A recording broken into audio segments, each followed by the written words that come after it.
Hello students, I am your psychology mentor Kirti Kanjubala. तो आज के लेक्चर में हम सोशल साइकोलॉजी का पहला चैप्टर स्टार्ट करेंगे जो है nature and subject matter of social psychology. सबसे पहले अगर हम सोशल साइकोलॉजी की मीनिंग की बात करें then what is social psychology? Social psychology is the scientific study of behavior and mental processes of individuals in relation to his society or social life। किसी भी व्यक्ति का उसके समाज या सामाजिक जीवन के संबंध में उसके व्यवहार, उसकी मानसिक प्रक्रियाओं का वैज्ञानिक अध्ययन ही सामाजिक मनोविज्ञान कहलाता है। सोशल साइकोलॉजी की हिस्ट्री में कई साइकोलॉजिस्ट आए और टाइम के साथ साथ कई डेफिनेशंस भी हमारे सामने प्रेजेंट हुई। सबसे पहले जो डेफिनेशन है वो फ्लॉयड ऑलपोर्ट ने प्रेजेंट की थी 1924 में अपनी सोशल साइकोलॉजी की बुक में। उसके बाद मुज़ाफ़िर शरीफ ने सोशल साइकोलॉजी को डिफ़ाइन किया 1948 में। इनकी डेफिनेशन भी ऑलपोर्ट की सिमिलर ही थी। उसके बाद 1967 में John W.M.C. David and Herbert Harari ने सोशल साइकोलॉजी को डिफ़ाइन किया। उन्होंने सोशल साइकोलॉजी को कुछ इस तरह डिफ़ाइन किया: social psychology is the scientific study of experience and behaviour of individuals in relation to other individuals, groups and culture. सामाजिक मनोविज्ञान एक वैज्ञानिक अध्ययन है किसी भी व्यक्ति का दूसरे व्यक्ति के समूह के या संस्कृति के संबंध में उसके व्यवहार और उसके अनुभव का वैज्ञानिक अध्ययन ही सामाजिक मनोविज्ञान कहलाता है। उसके बाद 1969 में शरीफ ने कुछ इस प्रकार डेफिनेशन प्रेजेंट की: social psychology is the scientific study of the experience and behaviour of individuals in relation to social stimulus situation. किसी भी व्यक्ति का उसके सामाजिक उत्तेजनात्मक परिस्थिति के संबंध में उसका व्यवहार और उसके अनुभव का वैज्ञानिक अध्ययन ही सामाजिक मनोविज्ञान कहलाता है। उसके बाद जो डेफिनेशन आई वो 1986 में रॉबर्ट के मैटन ने दी, जो कुछ इस प्रकार। अगली डेफिनेशन डेविड जी स्नाइडर ने 1988 में दी थी, जो है सोशल साइकोलॉजी में be defined as the study of how people think about, evaluate and respond to their social expression. सामाजिक मनोविज्ञान को इस अध्ययन के रूप में भी परिभाषित किया जा सकता है कि लोग कैसे सोचते हैं, उसका मूल्यांकन करते हैं और कैसे वे अपनी सामाजिक परिस्थितियों को रिस्पॉन्स करते। अगली डेफिनेशन 1991 में Robert A Baron and Don Byrne की है, जो कुछ इस प्रकार है: social psychology is the scientific field that seeks to understand nature and causes of individual behaviour in social situation. सामाजिक मनोविज्ञान एक वैज्ञानिक क्षेत्र है जो किसी भी व्यक्ति का व्यक्तिगत व्यवहार के कारणों और उसके स्वरूप को समझने की कोशिश करता है। इस प्रकार सोशल साइकोलॉजी की हिस्ट्री से हमारे सामने कई डेफिनेशंस आई है, जिनसे हम अंदाज़ा लगा सकते हैं कि समय के साथ साथ इन डेफिनेशंस में कितने चेंजेस आए हैं और इसे डिफ़ाइन करना इतना ईजी नहीं रहा है।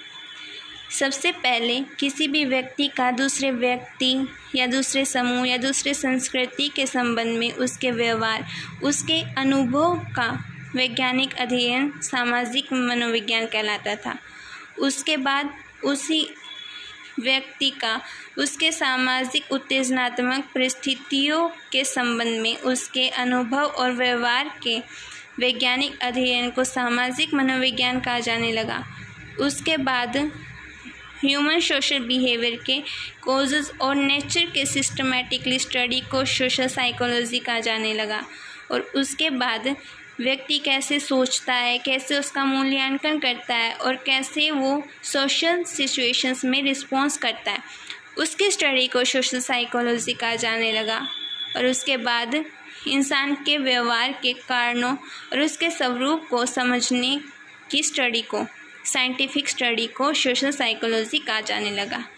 इस प्रकार हम समझ सकते हैं कि सोशल साइकोलॉजी को डिफ़ाइन करना इतना इजी नहीं रहा और इसमें बहुत डिफ़िकल्टीज़ आई है। सोशल साइकोलॉजी को डिफ़ाइन करने में जो डिफ़िकल्टीज़ आई है सोशल साइकोलॉजी को डिफाइन करने में जो डिफ़िकल्टीज़ रही है, पहली डिफ़िकल्टी है जनरल साइकोलॉजी और सोशल साइकोलॉजी को डिफ्रेंशिएट करना। उसके बाद साइकोलॉजिस्ट सोशल साइकोलॉजी को साइकोलॉजी के ब्रांच के रूप में एक्सेप्ट करते थे, जबकि सोशियोलॉजिस्ट सोशल साइकोलॉजी को सोशियोलॉजी के ब्रांच के रूप में एक्सेप्ट करते थे। It is difficult task to define it in major terms. आधुनिक युग में सोशल साइकोलॉजी के फील्ड में जो भी रिसर्च हो रही है वो हाई स्पीड के साथ होती जा रही है और हर रिसर्च के साथ में कुछ नई चीज़ निकल के आती है जो इसकी डेफिनेशंस में चेंजेस ला देती है। तो इसे एक मेजर टर्म में डिफ़ाइन करना एक डिफ़िकल्ट टास्क हो गया। और फोर्थ पॉइंट ये है कि इस फील्ड में भी कई वैराइटीज़ पाई जाती है। इन सब डिफ़िकल्टीज़ के बाद प्रेजेंट में जो सोशल साइकोलॉजी के एग्जैक्ट मीनिंग को प्रेजेंट करती है वो definition MC David and Herbert Harari की डेफिनेशन है। वैसे कल भी मैंने सोशल साइकोलॉजी की एक डेफिनेशन बताई थी हिस्टोरिकल डेफिनेशन से अलग, और एक डेफिनेशन आज बताई है, और दोनों ही सोशल साइकोलॉजी का मीनिंग बताती है। बट कल जो मैंने बताया वो सोशल साइकोलॉजी का मीनिंग था और आज जो बताया वो सोशल साइकोलॉजी की डेफिनेशन। अब डेफिनेशन और मीनिंग में डिफरेंस क्या होता है? जो डेफिनेशन होती है वो किसी भी स्पेसिफिक वर्ड का एग्जैक्ट मीनिंग बताता है, पर जो मीनिंग होता है वो किसी भी स्पेसिफिक वर्ड का जनरल आइडिया या सेंस बताता है। सोशल साइकोलॉजी की मीनिंग की बात करें तो आप कोई भी डेफिनेशन दे सकते हैं, या a very general idea means that statement which gives a very general idea of that specific word. But definition पूछे तो कोई भी स्टेटमेंट नहीं दे सकते, तब डेफिनेशन ही देनी होगी। MC डेविड और हरारी की जो डेफिनेशन है उसके बेस पर कंपोनेंट्स की बात करें तो पहला कंपोनेंट है साइंटिफिक स्टडी।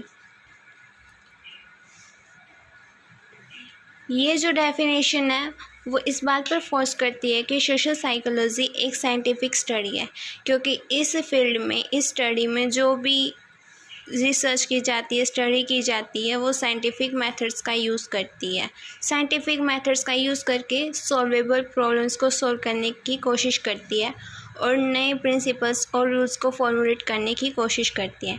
इसलिए पहला कंपोनेंट है साइंटिफिक स्टडी। इस स्टडी का नेचर साइंटिफिक है। सेकंड जो पॉइंट है वो है experience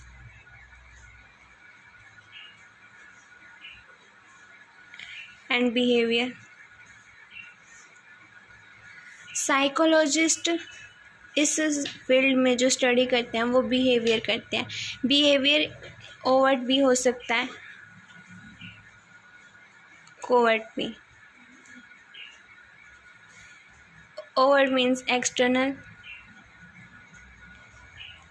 covert means internal. External में जो भी फिज़िकल अपीयरेंस होती है, जो रिस्पॉन्स हम देते हैं किसी भी सिचुएशन में, वो एक्सटर्नल बिहेवियर में आता है, जिसे हम ऑब्ज़र्व कर सकते हैं डायरेक्टली। और जो इंटरनल बिहेवियर होता है हम उसे इनडायरेक्टली ऑब्ज़र्व कर सकते हैं उसके बिहेवियर के बेस पर।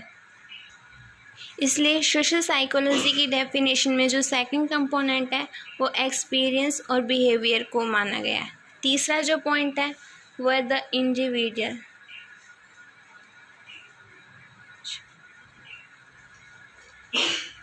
इस डेफिनेशन से हमें ये पता चलता है कि सोशल साइकोलॉजी की में जो भी एनालिसिस किया जाता है, जो भी स्टडी किया जाता है, उसकी बेसिक यूनिटी एक व्यक्ति है, पूरा समूह नहीं।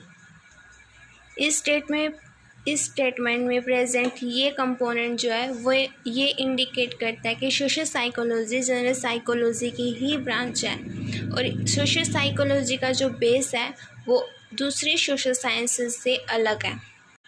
इन addition to this, social psychology के अलावा सोशल साइंसेस की जो दूसरी ब्रांचेस है, एंथ्रोपोलॉजी, सोशियोलॉजी, पॉलिटिकल साइंस, या जो भी ह्यूमन सोशल ऑर्गेनाइजेशंस और उसके सिस्टम से रिलेट करती है, वो सोशल साइकोलॉजी से अलग है उसके अप्रोचेस के बेस पर।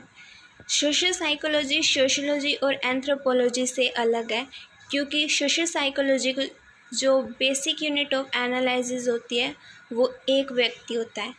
सोशियोलॉजिस्ट, साइकोलॉजिस्ट भले ही सेम टाइम पर एक ही सोशल फेनोमेना पर इन्वेस्टिगेट करते हो, लेकिन जो उनका ऑब्जेक्टिव्स होता है, अप्रोचेस होते हैं, वो एक दूसरे से बिल्कुल अलग होते हैं।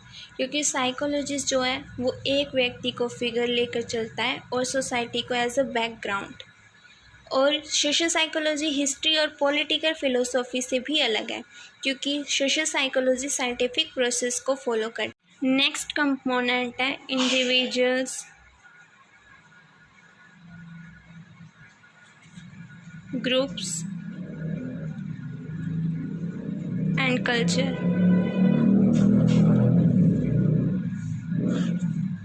सोशल स्टिमुलस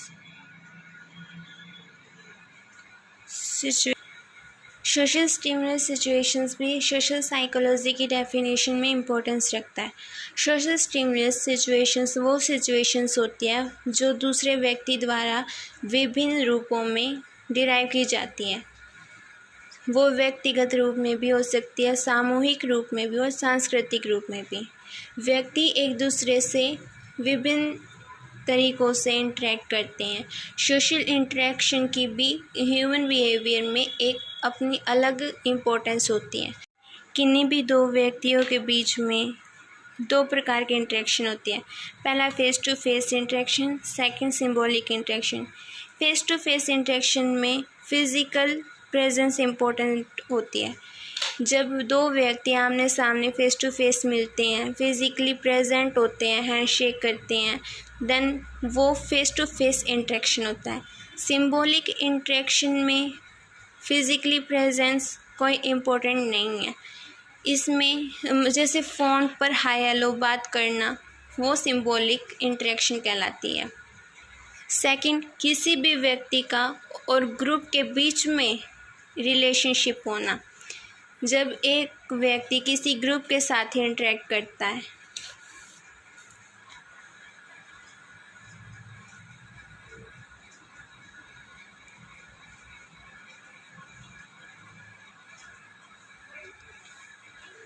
तीसरा, जब कोई भी इंडिविजुअल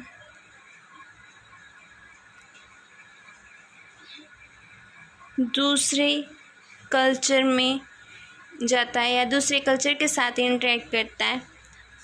फॉर ग्रुप का ग्रुप के साथ भी हो सकता है।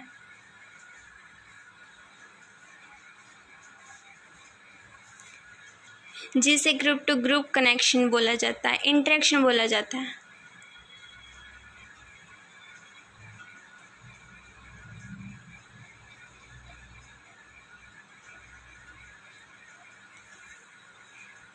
ये सब सोशल स्टिमुलस सिचुएशंस क्रिएट करते। फोर्थ पॉइंट है in relation to. Social psychology की डेफिनेशन में इन रिलेशन टू को इन रिस्पॉन्स टू वर्ड से ज़्यादा इम्पोर्टेंस दी गई है। ये हुई सोशल साइकोलॉजी के मेन कंपोनेंट्स। इसके बाद हम स्टडी करेंगे नेचर और सोशल साइकोलॉजी। सोशल साइकोलॉजी का नेचर क्या है? सोशल साइकोलॉजी का नेचर जो है वो साइंटिफिक है।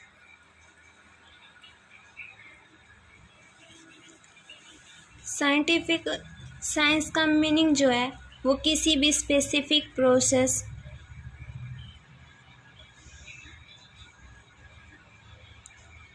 और उससे जो रिज़ल्ट निकलता है उन दोनों से ही साइंस को डिराइव किया गया। जो स्पेसिफिक प्रोसेस होती है और उस प्रोसेस के बाद उस प्रोसेस से जो भी रिज़ल्ट निकलता है, उन दोनों के मीनिंग को साइंस लिया जाता है।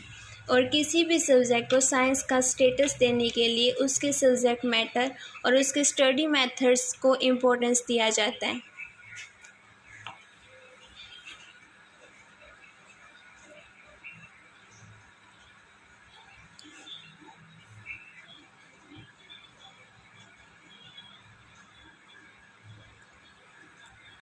फोर्थ पॉइंट है in relation to. Social psychology की डेफिनेशन में इन रिलेशन टू को इन रिस्पॉन्स टू वर्ड से ज़्यादा इम्पोर्टेंस दी गई है। ये हुई सोशल साइकोलॉजी के मेन कंपोनेंट्स। इसके बाद हम स्टडी करेंगे नेचर और सोशल साइकोलॉजी। सोशल साइकोलॉजी का नेचर क्या है? सोशल साइकोलॉजी का नेचर जो है वो साइंटिफिक है।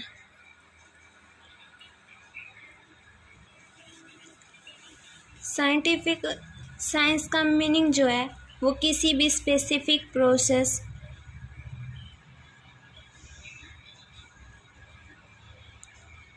और उससे जो रिजल्ट निकलता है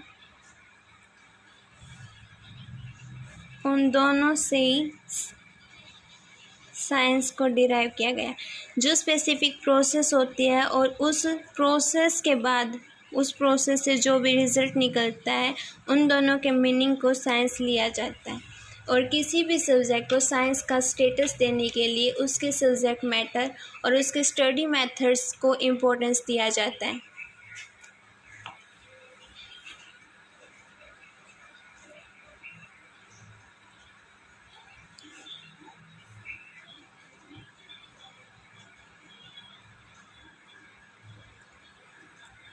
पुराने टाइम में जो थिंकर्स होते थे वो साइंस को एक सिस्टमेटिक नॉलेज मानते थे जो सोशल साइकोलॉजी को डिफाइन करता है।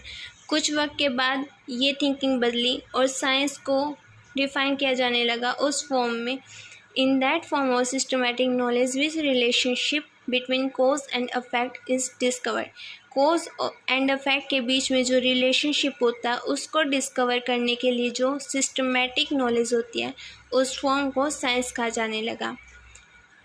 और इसमें भी कुछ फैक्टर्स एंटीसीडेंट थे और कुछ फैक्टर कंसीक्वेंस। इन दो फैक्टर्स को कोज एंड अफेक्ट के रूप में लिया जाने लगा किसी भी एक्टिविटी को समझने के लिए।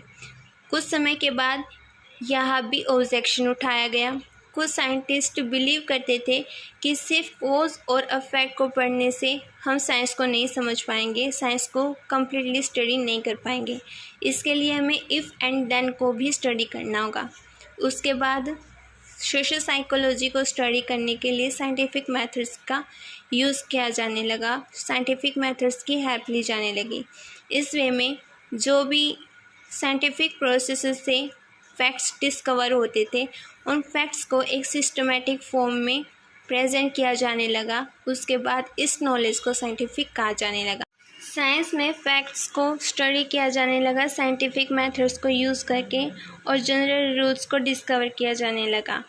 और जो भी रेलेवेंट प्रॉब्लम्स होती है उनको इन रूल्स की हेल्प से सॉल्व करने की कोशिशें की जाने लगी। और सेम सोशल साइकोलॉजी में भी किया जाता है, इसलिए सोशल साइकोलॉजी को भी साइंस का स्टेटस दिया गया।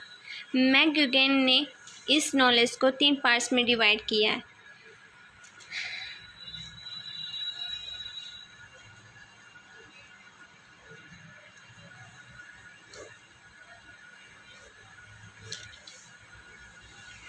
सबसे पहले जो है वो science class,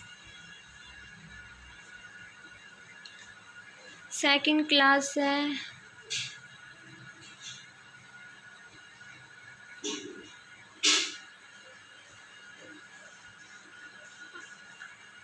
art and humanities की, और जो थर्ड क्लास है वो है मेटाफिजिकल डिसिप्लिन्स की।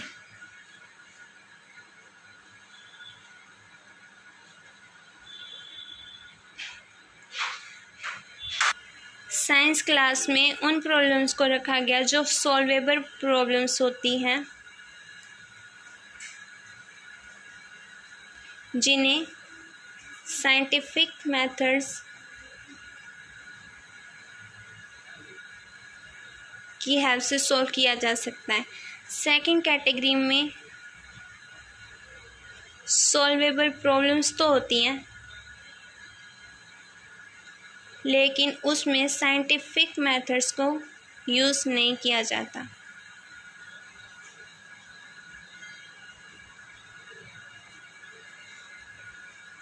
थर्ड जो कैटेगरी है मेटाफिजिकल डिसिप्लिन, इसमें प्रॉब्लम्स ही अनसॉल्वेबल होती है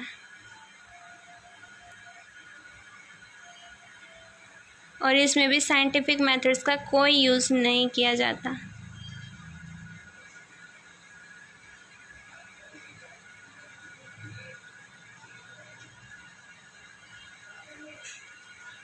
सॉल्वेबल प्रॉब्लम्स वो प्रॉब्लम्स होती हैं जिन्हें ह्यूमन जनरल एबिलिटीज़ द्वारा सोल्व करना पॉसिबल होता है। साइंस की 3 बेसिक अजम्पशंस होती हैं।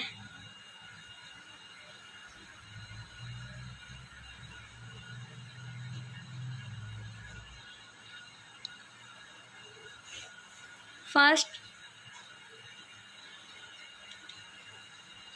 world is real. It is independent of how we perceive it and observers can discover it.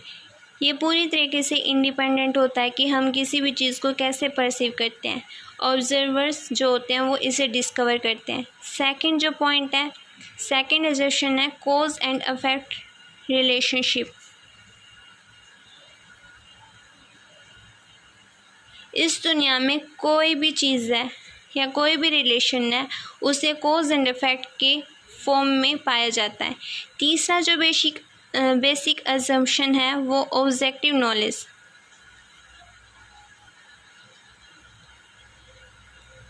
जो नॉलेज होती है वो रिलेट करती है एक्सटर्नल से।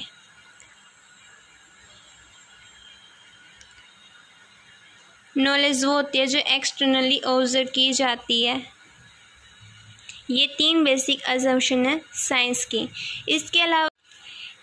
इसके बाद कोई भी सब्जेक्ट साइंस का स्टेटस लेने के लिए कुछ चैलेंजेस को और फेस करता है जो हम पढ़ेंगे। फर्स्ट पॉइंट है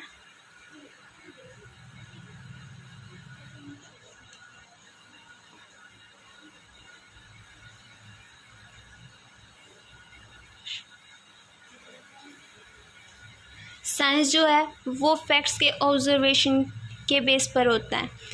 कोई भी ब्रांच होती है वो साइंस का स्टेटस बिना ऑब्जर्वेशन के नहीं ले सकती, इसलिए ऑब्जर्वेशन भी साइंस का स्टेटस लेने के लिए ज़रूरी होता है।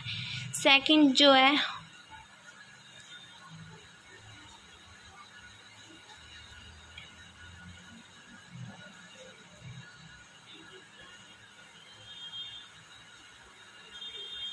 एक्सप्लिसिट और फॉर्मल मैथडोलॉजी।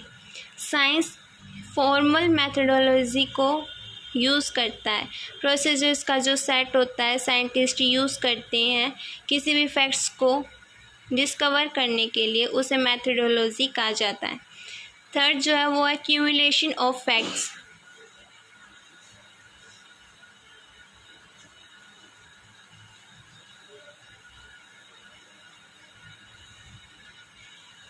साइंस में फैक्ट्स को डिस्कवर किया जाता है। Fourth point theory. साइंस में थ्योरी बनाना एक इम्पोर्टेंट टास्क है। प्रिंसिपल्स को सिस्टमाइज करना, फिर उन्हीं एम्पिरिकल ऑब्जर्वेशंस को ऑर्गेनाइज करना और मॉडर्न एम्पिरिकल डिस्कवरीज को गाइड करना, ये भी एक डिफ़िकल्ट चैलेंज है जो कोई भी सब्जेक्ट साइंस का स्टेटस लेने के लिए फेस करती है। पॉइंट है prediction and control. Science development की एक स्टेज तक पहुंचने के बाद उसके कुछ पहलुओं में कंट्रोल और प्रेडिक्शन की डिग्री प्रोवाइड कर लेता है। सोशल साइकोलॉजी पहले 4 चैलेंजेस को कम्प्लीटली पास करती है, पर 5th को नहीं। सोशल साइकोलॉजी में इतनी एबिलिटी है कि वो ह्यूमन सोशल बिहेवियर को एक ग्रेट एक्सटेंट तक कंट्रोल भी कर सकती है और प्रेडिक्ट भी। इसलिए सोशल साइकोलॉजी को भी साइंस का स्टेटस दिया गया है और इसी कारण हम सोशल साइकोलॉजी का नेचर साइंटिफिक कह सकते हैं। Social psychology as a pure science. Theory को साइंस के ओरिजिनल पर्पस माना जाता है। एक्सप्लेनेशन एंड प्रेडिक्शन थ्योरी में इंक्लूड होते हैं। प्योर साइंस के कुछ टेस्ट होते हैं। अगर कोई भी सब्जेक्ट इन टेस्ट को पास कर जाता है तो उससे प्योर साइंस कहा जाता है। किसी भी प्योर साइंस की पहली कंडीशन होती है solvable subject matter.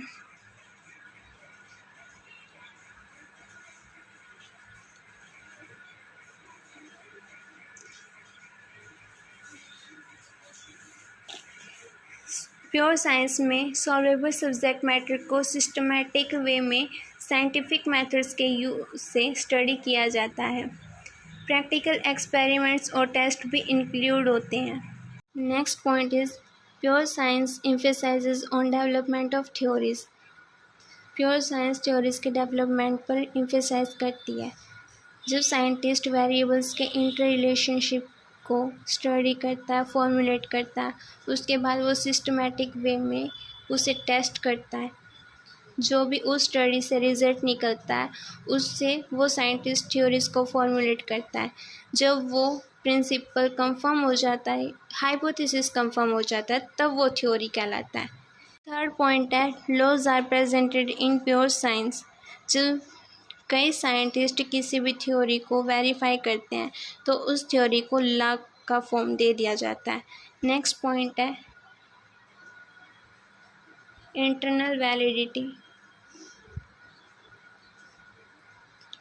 Pure science में इंटरनल वैलिडिटी पर एम्फेसाइज किया जाता है।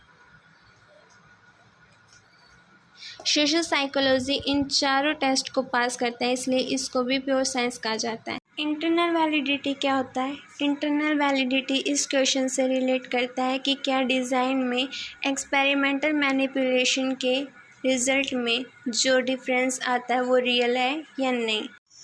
Social psychology as an applied science. Applied science की कुछ कैरेक्टरिस्टिक्स होती हैं।